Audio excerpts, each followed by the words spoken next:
Selamat datang di channel Galeri Horor. Dalam video kali ini, seperti biasanya, saya akan menyajikan sebuah kisah-kisah mistis yang tentunya kisah ini adalah kisah nyata.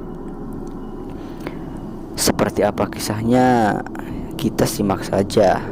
Tapi sebelum menyimak kisah ini, alangkah baiknya Anda mengambil dulu tempat yang paling nyaman agar tidak terganggu oleh orang lain. Dan sebelum lanjut ke ceritanya, silahkan like dan subscribe dulu, karena tidak merugikan Anda sama sekali.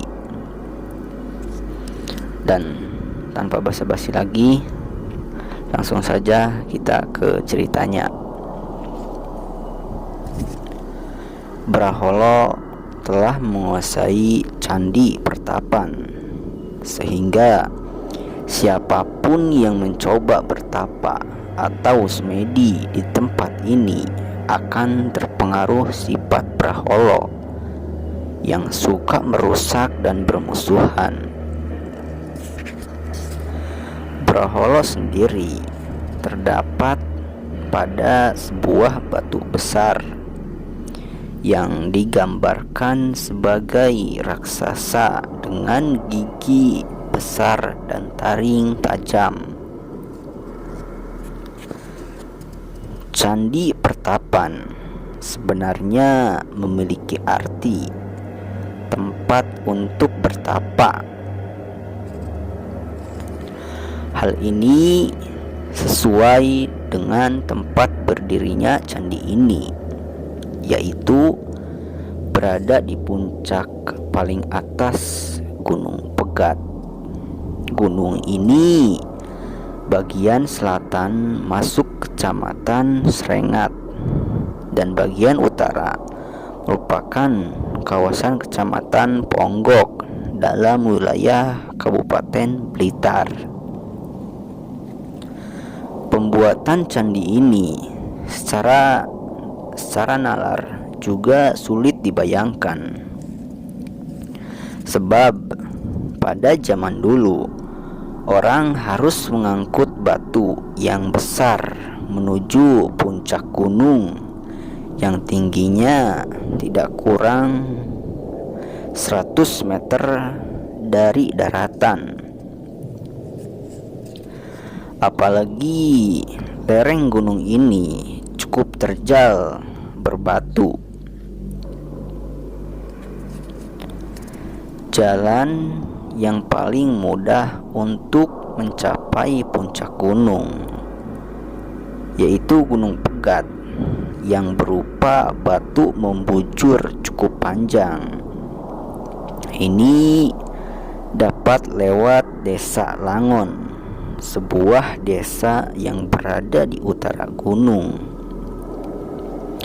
Bahkan sebagian rumah penduduk berada di lereng gunung, sedang nama Gunung Pegat sendiri bukan memiliki konotasi negatif yang berarti bercerai dengan suami atau istri. Menurut Mbah Tarmuji, nama itu hanya untuk memisahkan suatu tempat yang bagian utara selalu dilanda bencana, yaitu bencana lahar gunung yang meletus. Sedang bagian selatan merupakan tanah subur yang selalu aman. Menurut Tarmuji, kerusakan candi pertapan terjadi pada masa penjajahan Belanda. Tetapi bukanlah dirusak oleh bangsa Belanda, melainkan peristiwa seorang pertapa yang mencoba bertapa di candi itu. Begitu mulai bersemedi di tempat itu, tiba-tiba muncullah Braholo yang telah lama bersemayam dan mengklaim candi itu merupakan tempat tinggalnya.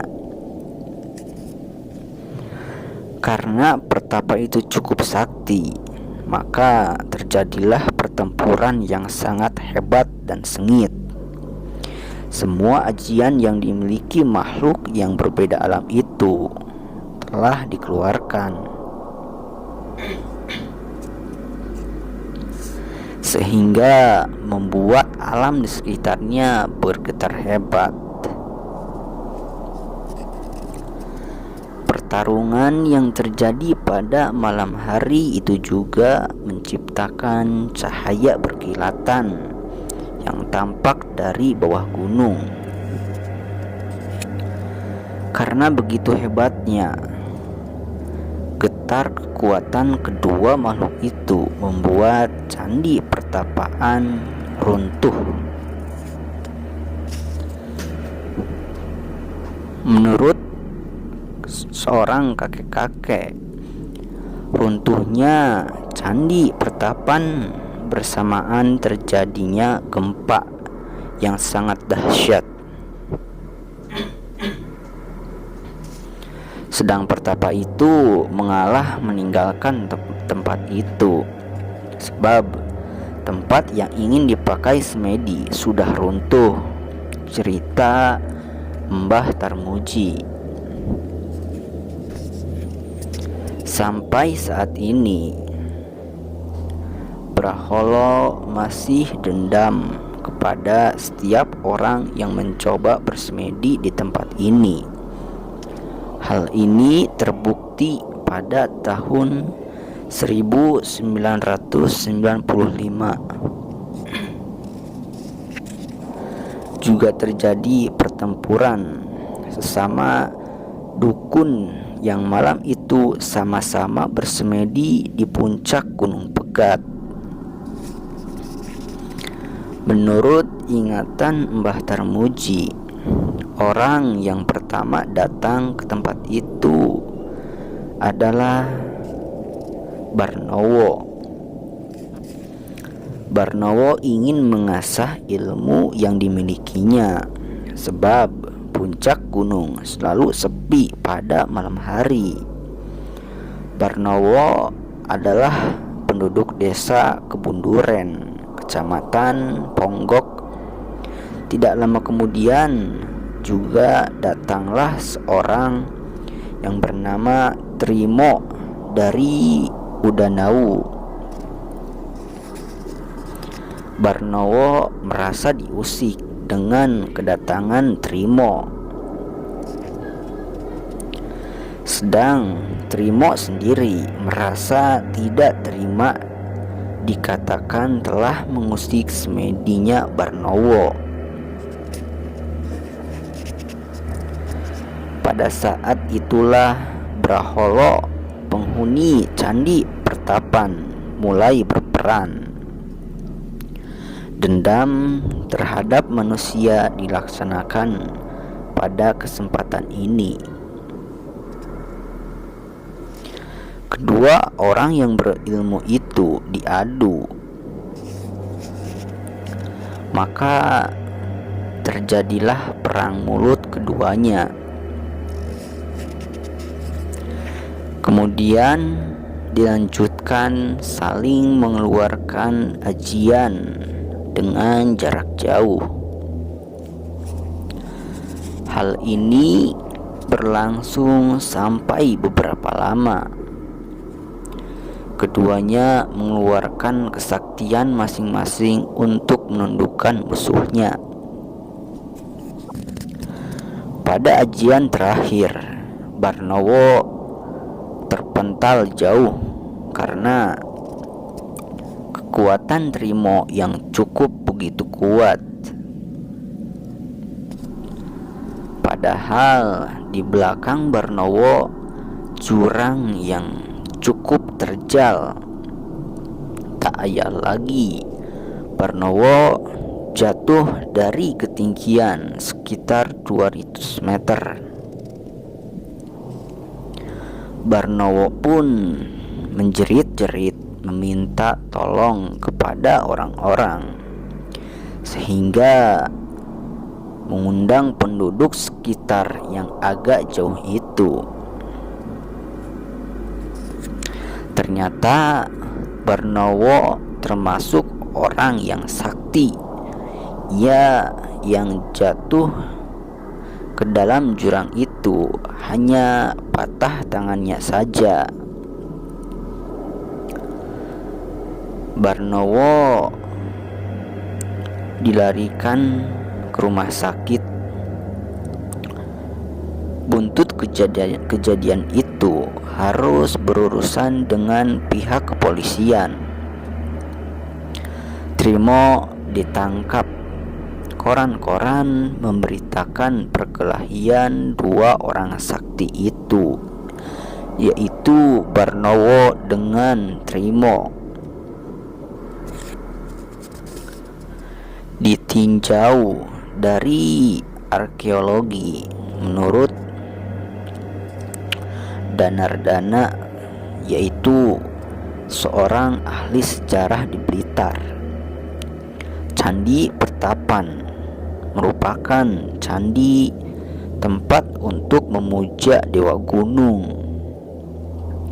sebab daerah Srengat Ponggok merupakan tempat tumpahan lahar gunung, yaitu Gunung Kelud. Sehingga penduduk daerah tersebut pada zaman dahulu selalu memuja dewa gunung agar tidak memuntahkan laharnya yang dapat menyengsarakan penduduk sekitarnya. Hal itu juga dibuktikan dengan candi ini menghadap ke arah Gunung Kelud yang sering mendatangkan bencana. Sayangnya candi ini sudah runtuh. Yang tampak masih utuh adalah relief kala yang wajahnya menyeramkan. Penduduk setempat menamainya yaitu Braholo. Dari ukiran relief yang masih kasar ini, diperkirakan para ahli, candi ini dibangun pada masa kerajaan Kediri dari keturunan Raja Airlangga.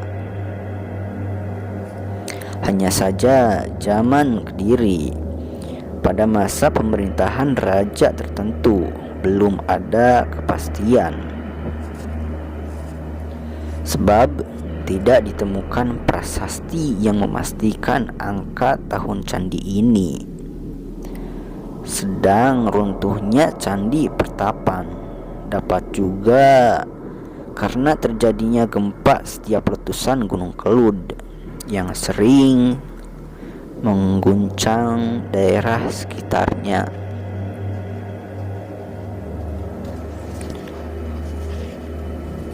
Begitulah ceritanya. Terima kasih sudah mendengarkan kisah ini.